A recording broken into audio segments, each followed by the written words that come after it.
Hey guys, welcome back. In this one, I'll quickly show you how to equip skins in Archero 2 and, change your character's look.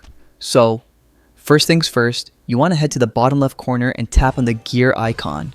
Yeah, right there. Once you're in the gear menu, you'll see 3 tabs in the center: characters, gear, and runes. Just go ahead and tap on characters. Now, just pick the character you want to change the skin for. If you've unlocked multiple ones, you can scroll through and select whichever you like. In my case, I'm using Adex. Here's the important part.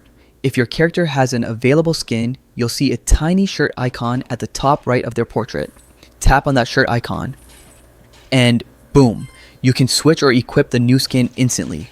Just keep in mind though, you'll only see that shirt icon if you've already unlocked a skin for that character. Since this account's kind of new, I don't have any skins yet, but if you do, you'll see them right there.